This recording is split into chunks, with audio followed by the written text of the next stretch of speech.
So from the Canto 2, we will be beginning to see the conversation between Shukadeva Goswami and Maharaj Parikshit that will begin from Canto 2. So here, Shukadeva Goswami has come to Hastinapur and he has been given the seat of honor. And Parikshit Maharaj made two questions specifically in the Canto 1. If we all remember, like it is one question is what is in general the duty of a person who is what is to be heard in chant and what is the duty of a person who is about to die. So these two questions he keeps before Shukadeva Goswami. So Shukadeva Goswami is going to speak in the Canto 2 for answers for those questions. And the Canto 2 has 10 chapters overall. So we will see the overview of those 10 chapters in three major subsections. So the first section will be discussing the chapters 1 to 3, which establishes the superiority of the process of Bhakti Yoga. And the section 2 of Canto 2, the subsections, chapters 4 to 7, will speak about creation of the universe and the secondary creation of the universe by Brahmaji. These are the answers to the questions asked by Parikshit Maharaj. So after these questions are answered, Parikshit Maharaj asks some more questions in chapter 8. And to answer that, Shukadeva Goswami explains Chaturshloki Bhagavatam, which is the 4 verses that the Supreme Lord explained to Lord Brahma. That is the original Bhagavatam, just the 4 verses he gives to Brahmaji, which gets expanded over the Parampara. So those sections we will see from chapter 8 to 10. And all the questions asked by Parikshit Maharaj is not answered in Canto 2. So it will be answered throughout Srimad Bhagavatam. Some of the questions will be answered in Canto 2. The rest will be all over the different cantos, the 12 cantos of Srimad Bhagavatam. So today we will see the overview of these 3 subsections, which speaks about superiority of Bhakti Yoga, creation and secondary creation, and the different questions asked by Parikshit Maharaj in the Chaturshloki Bhagavatam. So chapter 1 to 3, 4 to 7, and 8 to 10. In this way, it is divided into 3 subdivisions. So we will see the section 1 of Canto 2, which is the chapters 1 to 3. Chapters 1 to 3 specifically speak about the superiority of Bhakti Yoga. We will see how it is connected to Parikshit Maharaj's question. The questions by Parikshit Maharaj he asked in chapter 19-24 of the first canto, and also on the first canto, chapter 19, 38th verse also he asked another question. The first question he asked is, what is the ultimate duty of every person, and especially one who is about to die? And the second question he asked is, what should he hear, chant, and remember, and what he should not do? Both things he asked. So in essence, if we want to condense these questions, we can say he asked how to live in this world and how to leave this world. Both he asked. How to live in this world and as well as how to leave this world. Both these things he asked to Shukadeva Goswami. So now Shukadeva Goswami answers these questions of Parikshit Maharaj from the chapters 1 to 3. So first he answers what not to chant, hear and remember. Shukadeva Goswami begins to answer Parikshit Maharaj's question, specifically what not to hear, what not to chant and what not to remember. So in essence he condemns the materialistic way of living. He says materialistic things should not be chanted, heard or remembered. That's what in essence he explains in the first 4 verses of Canto 2. So now he has told what not to do. So he has to explain what to do. So that he will explain in the verse 5 of chapter 1. And he says that one should hear, glorify, and remember the Supreme Lord Krishna. Tasmad Bharata Sarvatma Bhagavan Ishvaro Harihi Shrotavya Kirtitavyascha Smaratavyascha Ichchatabhem. So this is the conclusion of the answer. He says, one who desires freedom from fear and miseries must hear about, glorify, and remember the Supreme Lord Sri Hari. So this is the conclusion in one line, in one verse he has given.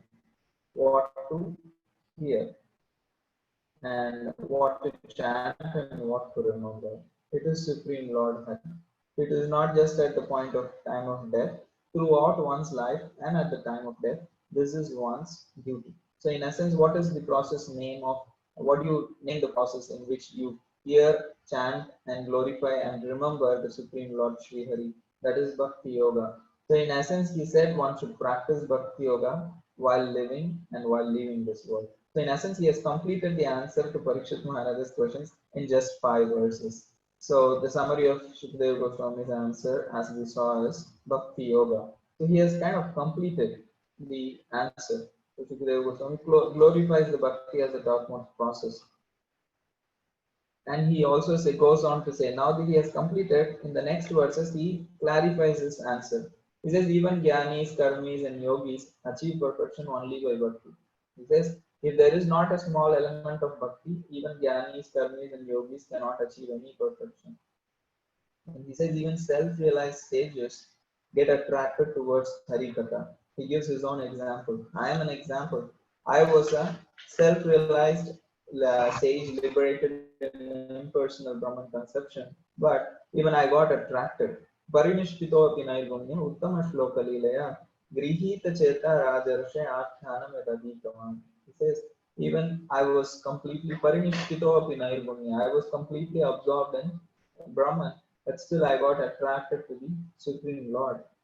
So that's why he says, he again concludes, he just gave a personal example of how the process of bhakti is the highest. He says, even the great liberated jnanis, yogis, or even karmis, they all achieve perfection only by bhakti. So he gives his own personal example as the personal case as the example. And in the 11th verse of the chapter 1, he says, एतन् निर्विद्यमानानाम् इच्छताम् अकुतो भयं योगिनां नृपनिर्मितं हरेर् नामानुकीर्तनं. He says constant chanting of the Lord's holy names, following the great authority, is the doubtless and fearless way of success for all at all times.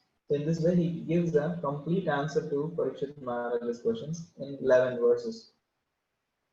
And Parikshit Maharaj may be thinking, okay, what to means I just have 7 days, how can I just perfect? So Shukadeva Goswami says, Katwanga Muni had only one muhurta, you have 7 days, so you can easily practice. And then he starts speaking about Ashtanga Yoga. Shukadeva Goswami he just now said Bhakti Yoga is the way to live and leave this world, and then starts speaking about Ashtanga Yoga. So someone may say, why? Why speak Ashtanga Yoga? If Bhakti Yoga is the process, then better speak Bhakti Yoga, right? Why speak about Ashtanga Yoga? So the reasoning that the Acharyas give that for Shukadeva Goswami speaking about Ashtanga Yoga process in detail, because the rest of the chapter is just Ashtanga Yoga, nothing about Bhakti Yoga in specific. So he speaks about the eight limbs of Ashtanga Yoga. So the Acharyas mentioned that there were so many different kinds of people in the audience. There are different types of sages in the audience. So they got very offended or confused that how is it that no other process works? How is it that the only process to live and leave this world is Bhakti Yoga? That's it. Then what is the use of karma, yoga, jnana yoga, demigod worship, Ashtanga Yoga, all these processes? Are you kidding me? So they're kind of like their whole life is being like questioned. What they have dedicated their life to is being put at stake. So they kind of have a doubt. So Shukadeva Goswami understands the mood of the audience. So just to show how bhakti is superior to all these other processes, he starts to explain about those processes little bit in detail, because for him to refute those processes, he has to give some details and then he can refute them. And then he can establish how Bhakti Yoga is superior to those processes. So that is the sole reason for Shukadeva Goswami to speak about Virat Rupa in the coming universal form of the Lord in the rest of the chapter 1. So that is the reason for him speaking about the Virat Rupa, because he wants to establish the superiority of Bhakti Yoga over Ashtanga Yoga. Let's see how he does that. So in the chapters 1 to 3, he will establish the superiority of Bhakti Yoga over the process of Jnana, over the process of Karma, over the process of demigod worship, and Ashtanga Yoga. So these are the four general processes he will establish Bhakti Yoga superiority over them in the chapter 1 and 2, he will establish the superiority of Bhakti Yoga over Ashtanga Yoga, and chapter 2, verses 2 to 7, he will establish Bhakti Yoga superiority over Karma Kanda, and chapter 3, he will do the same about demigod worship and Jnana Yoga.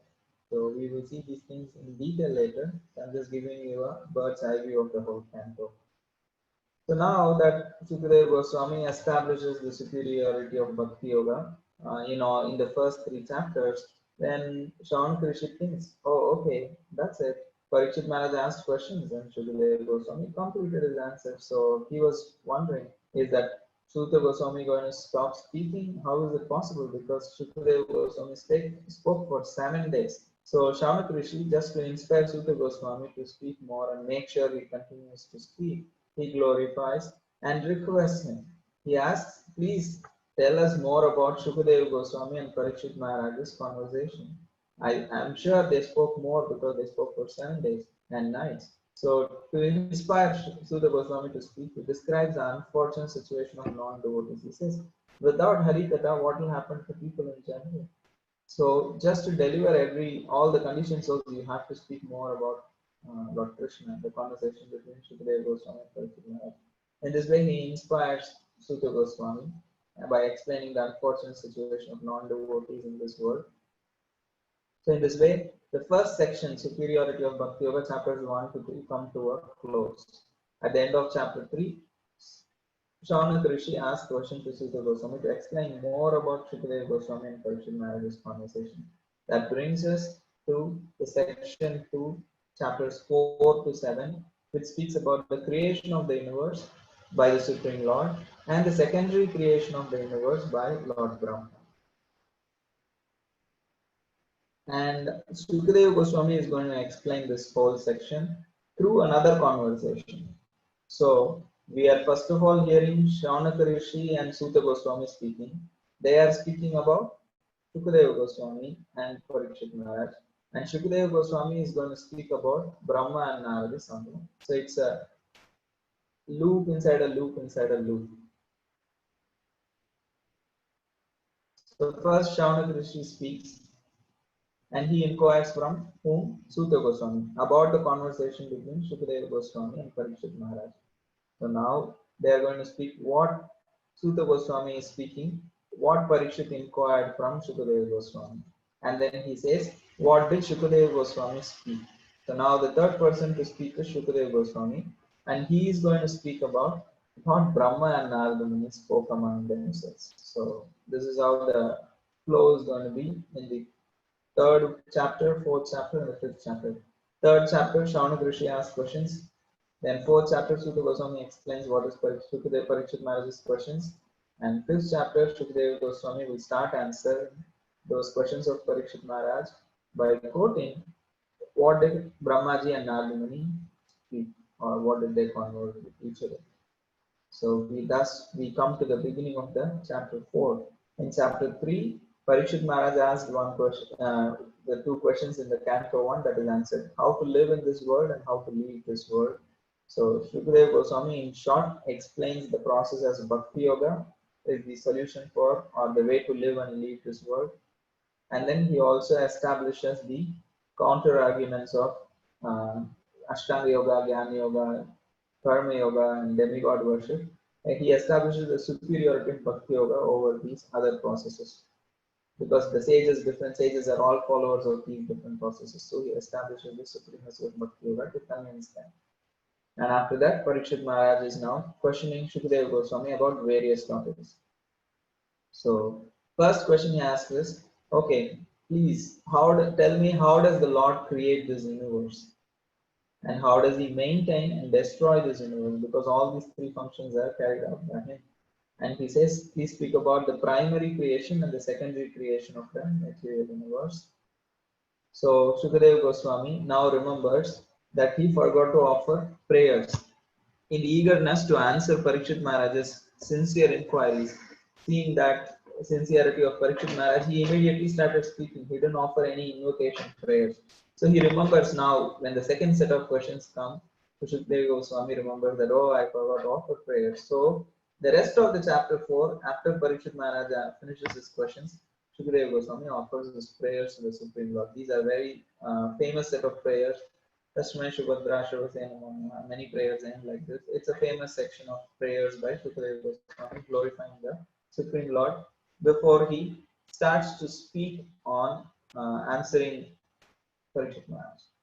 So this brings chapter 4 to a close. In chapter 4, two things happen. One is Parikshit Maharaj asks questions and Shukdev Goswami offers prayers before answering those questions. So naturally, what will happen in chapter 5? He will start answering those questions. So Shukdev Goswami will answer Parikshit questions by quoting whom? Brahma and Narada's conversation. So that's what will be the subject matter from chapter 5. It goes on for a few chapters. Chapter 5, Narada questions Brahma. So why is Shukadeva Goswami quoting this? Because the same questions that Parikshit Maharaj asked Shukadeva Goswami was asked by Narada Muni to Brahmaji. To a large extent, they are same set of questions. There are some extra differences, but primarily they are the same questions. So we will see how the conversation between Narada Muni and Brahmaji brings out the same questions of Parikshit Maharaj, and that's why Shukadeva Goswami is answering in that way. Does anyone wants to ask anything at this point?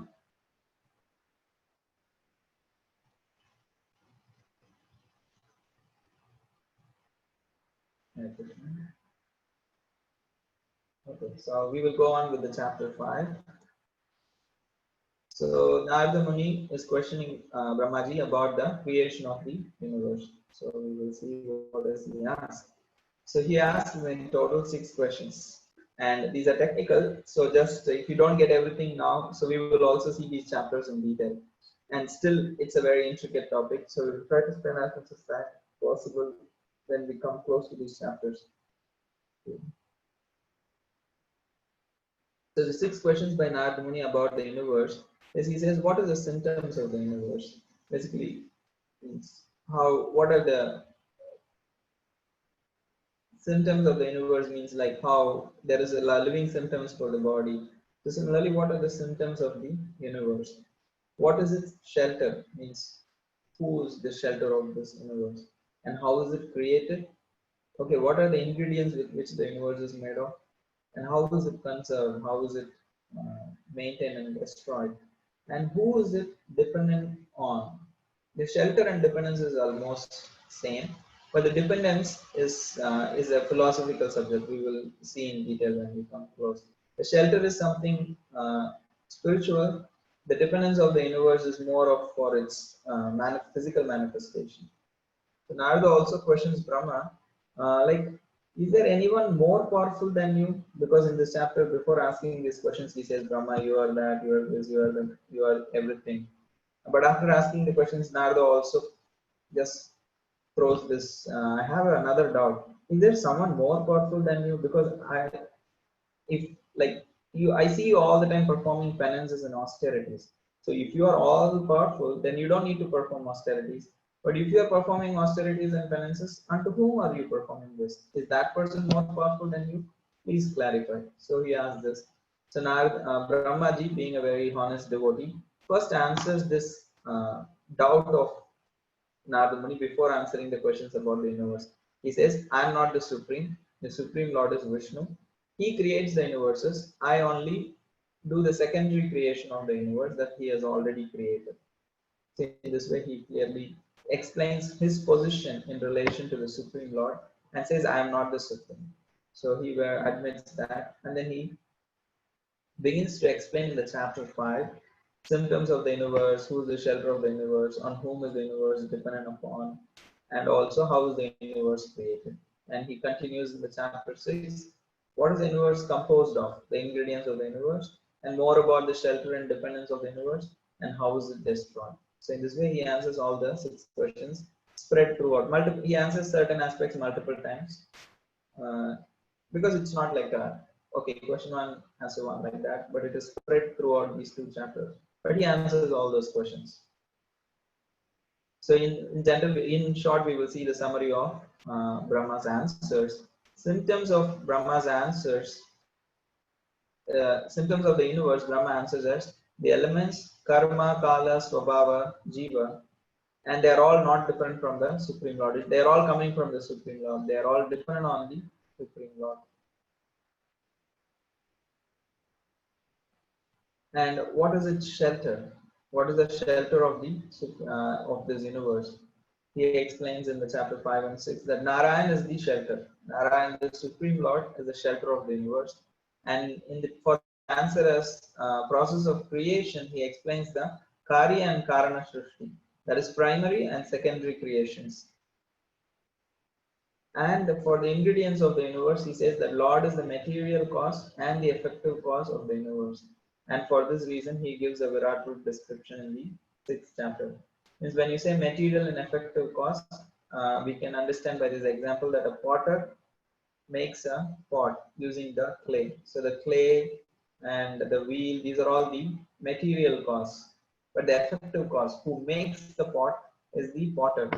In the case of the universe, the elements are also coming from the Lord, and it is created and cohesively kept together also by the Supreme Lord. So everything is the Supreme Lord. Conservation of the universe, it is Mahavishnu who actually creates, maintains, and annihilates the universes, because when Mahavishnu inhales, everything goes bad ultimately.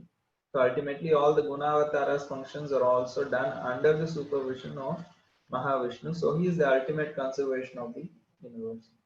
And on whom the universe is dependent upon? Naturally, it is the Supreme Lord Narayan.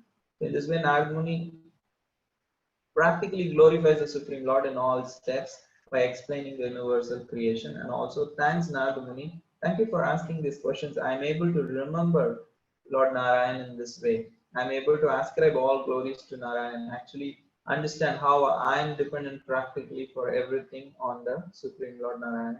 So in this way, thank you for reminding me about the Supreme Lord. So in this way, Brahmaji and Narada Muni have a conversation in which also the creation of the universal topic came. So if you see, Parikshit Maharaj asked the question about creation of the universe and also primary and secondary creation of the universe. So all those questions are, and then how is it destroyed, how is it maintained? So all these questions are answered in this conversation. So Brahmaji is continuing his answers in by explaining how Lord is the material and official cause of the universe. So he continues to explain the topic. Where Purusha Sukta is explained. So Purusha Sukta is a Vedic hymn, which is also which is generally confused in the Upanishad as whom is it is referring to, is it Vishnu or Lord Shiva, like that. But here in Bhagavatam, the same similar kind of Purusha Sukta verses are used for the glorification of the Supreme Lord, confirming that the Purusha explained in the Rig Veda is not different from the Supreme Lord Vishnu. And after that, he is saying, don't think because I am only explaining Narayan as the dependent, as the shelter of this universe. Don't think Narayan has nothing else to do. He is not just limited to this material universe. He says there is Ekapada Vibhuti, that is 1/3 of the creation um, is the material universe, but the 2/3 of the creation is the spiritual world, or 1/4 and 3/4. So in this way, he explains how the Supreme Lord is not just limited to the material creation or the material world, but he is ultimately the master of both the material and spiritual creations. And he reaffirms that Lord is the shelter and dependence of this universe. He glorifies Mahavishnu as the one who creates, maintains, and destroys the universe ultimately. So in this way, he concludes with the glorification of the Supreme Lord in his Purusha avatars. And then he says, don't think the Supreme Lord is just Purusha avatars. He comes in this material universe as Purusha avatars. He comes in various Leela avatars also to do various functions or pastimes. So that he explains in chapter 7. Chapter 7 is primarily various incarnations of the Supreme Lord and what are their functions, what do they perform in this material world. And then he says, if you want to understand all of these things, the only way to understand the Supreme Lord is by his mercy. And he also explains how the Supreme Lord is not just is like Brahman or Paramatma, he is superior to Paramatma and Brahman.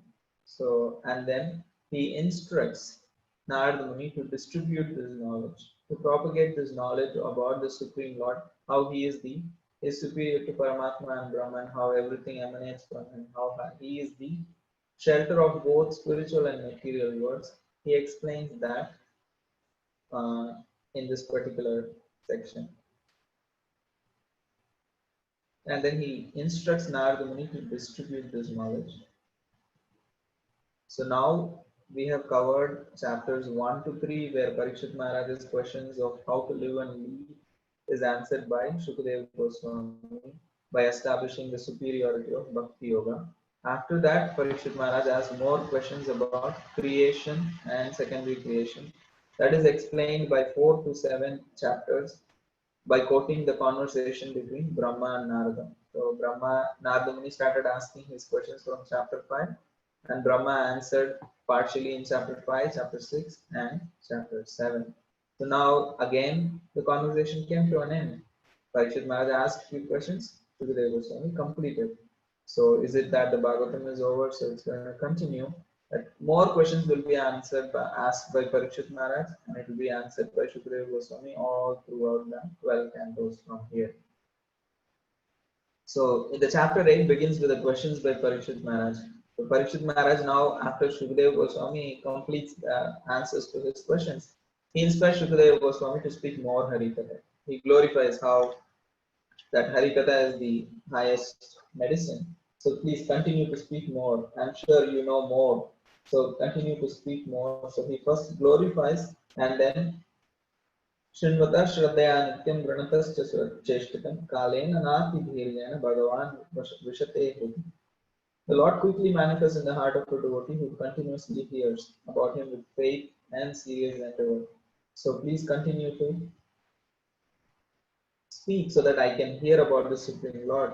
In this way, he glorifies the process of hearing and the potency of Harikatha and then begins to ask different questions. So, the first section he inspires Shukadeva Goswami, and in the second section of chapter 8, he asks different questions. We will see what are the questions asked by Parikshit Maharaj.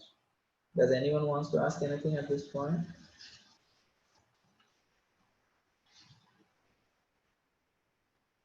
So the questions asked by Parikshit Maharaj in the chapter 8 is he asks about the Supreme Lord and the Jiva, and also he asks about Kala and Karma. He asks about the Kala and Karma, which is the time and the destiny of the living entities, the past actions and reactions, and about the universe itself. He asks more questions about the universe. And he asks us about different types of dharma, like Varna, Ashram Dharma, Sadharana Dharma, Pad Dharma. It's like the questions itself is a long section. It's almost like 14, 15 verses, just the questions. He asked all kinds of questions. How Brahma appeared, what is it? Because about Kala and Karma, he asked Kalpa, Vikalpa, calculation of time, Sadhan Dharma, Savishesh Dharma, Apad Dharma, how to worship the Purusha Avtaras, what is Yoga Mishra Bhakti, what is Yoga, and more about yogis. He asks about ultimately about the process of Bhakti, favorable and unfavorable activities of the Bhakti, how the living entities can be delivered from the samsara, and in this way he asks various topics relevant for all devotees to know. So in this way the whole chapter is just questions by Parikshit Maharaj. And then he asks, request Shukadeva Goswami, please answer all that I have inquired, and maybe I have not inquired certain topics which are pertinent for me to know. So you know, because you are a great personality, if you think I need to know something more, I'm very surrendered to you. Please speak all that I need to know. So in this way, he says, among all sages, you are the authority, as your knowledge is in parampara. You are not just any muni or rishi who's just speculating. You speak based on parampara, so you are the real authority. So don't worry about my hunger or thirst. Just drinking this nectar of Krishna Katha from your mouth, I am fully satisfied. I don't have any hunger or thirst. So please continue your Krishna Katha. Don't think I am just hungry and stop speaking. By you speaking Krishna Katha, I am not in any way affected by hunger or thirst. So please answer these questions. So in this way, he inspires Parikshit Maharaj, sorry, Shukadeva Goswami. And Shukadeva Goswami speaks about, we will finish in few minutes. And chapter 9, he speaks about the first question of Parikshit Maharaj. How is the jiva, which is a spirit soul, is caught up in this material body, which is matter? How is this combination of matter and spirit happen? And he answers that question first, explaining how false ego is the reason for that. And after that, for all the other questions of some of the questions of Parikshit Maharaj, he starts quoting another conversation. Earlier, if you remember, he quoted the conversation between Brahma and Narada Muni. Now he is going to quote another conversation of Brahmaji, but this time he is the one who asks questions. His conversation with the Supreme Lord. That's what he is going to quote. Sukadeva Goswami is quoting the conversation of the Supreme Lord and Brahmaji, where Supreme Lord shows him the Vaikuntha Darshan because he takes birth from Garbhodakshay Vishnu on the lotus, and then he searches for where to go, what to do, and all he hears is tapa. So he practices austerity after 1,000 years. The Supreme Lord, being pleased by his austerities, shows Vaikuntha Darshan and then empowers him to create the material, the secondary creation, Visarga. So then questions, Brahmaji asks certain questions to Supreme Lord. In answer, the Supreme Lord speaks the Chatushloki Bhagavatam. The first knowledge which Brahmaji receives is the Chatushloki Bhagavatam. So that is received from the Supreme Lord. So the real author of Bhagavatam, the real author of this Bhagavatam is Supreme Lord. It is the unauthored, Bhagavatam is the unauthored eternal words of the Supreme Lord. So after this, the Supreme Lord speaks Chatushloki Bhagavatam. Chatushloki means 4 verses. The whole Bhagavatam is contained in these 4 verses that the Supreme Lord spoke to Brahma. And these 4 verses are expanded in various realms. Now we have here 18,000 verses. In the higher planetary systems, they have 1 lakh verses like that. These 4 seed verses are expanded and expanded and expanded in the Parampara, like Narada Muni, Vyasadeva, Shukadeva Goswami, Sita Goswami, like that. And we have the Bhagavatam like that we have. But the foundation of all this is the 4 verses that the Supreme Lord spoke to Brahmaji. That is why it is called as Chatushloki Bhagavatam. 4 verse Bhagavatam, the shortest form. And Shukadeva Goswami now starts explaining the conversation between the Lord and Brahma. And after that, he told Parikshit Maharaj that because you wanted to know how the universal form is connected to the universe, I'll explain you how the universal form is manifested, or the universe is manifested in the form of universal form, and all your other questions in the course of this discussion. So for that, to explain how the universe manifested from the universal form, he explains chapter 10. The chapter 10 has 4 divisions where he speaks about the 10 characteristics of a Quran. He explains how the Virat Rupa creates the universe and how the Visarga happened, which is the secondary creation, that what Brahmaji does. And then he almost completes this topic. And then Shaunak Rishi says, okay, creation, sub-creation, we kind of get it. Now I want to hear more about Vidura and Maitreya. You said that Vidura, after meeting Dhritarashtra, and sending Dhritarashtra to forest, he left for a pilgrimage. So what did he do? And then you said he met Maitreya. He met Maitreya and then came to meet Dhritarashtra. So what did he speak to Maitreya? What did they converse? So that conversation I'm interested to know about Vidura and Maitreya's samvad. So please speak about that. So that's what he. Shaunaka Rishi inquires from Suta Goswami about Vidura and Maitreya conversation. So at this point, the second canto will be over. In the second canto, in the first section, we saw how the 10 characteristics of a Quran are like creation, secondary creation, planetary systems, protection. In this way, there are 10 topics, which is a symptom of a Quran. A Mahapuran has to speak about these 10 topics. If they only speak about the 5, then they are called Quran. If they speak about all the 10, they are considered as Mahapuran. So that is why Srimad Bhagavat Mahapuran sometimes we say, because Mahapuran means it has to speak about all these 10 topics. So we will see them when we come close to this chapter. And Sarga explains how the world is created, how the universe is created. And Visarga explains how Brahma fills this universe with different living entities and other details. That is the difference between Sarga and Visarga, creation and secondary creation. Both are explained shortly, briefly in the chapter 10. And then Chanakrishi, as I was saying, speaks about, wants to know more about Vidura Maitreya conversation. So that's where we break up the Canto 3. So far we saw in the section 1 how Sukadeva Goswami establishes superiority of Bhakti Yoga as an answer to Parikshit Maharaj. Second set of questions by Parikshit Maharaj, for which Shukadeva Goswami quotes Brahma Narada conversation to explain how creation and secondary creation happens. And in the section 3, again, since all the questions are answered, Parikshit Maharaj asks new set of questions to explain that. Shukadeva Goswami explains Chaturshloki Bhagavatam. So in this way, these 10 chapters covers mainly the concept of creation and subcreation. And in this way, the Canto 2, actually from after the Canto 2 begins the Vidura Maitreya Samvad, which goes on for a long time. In this way, the Bhagavatam actually begins from here.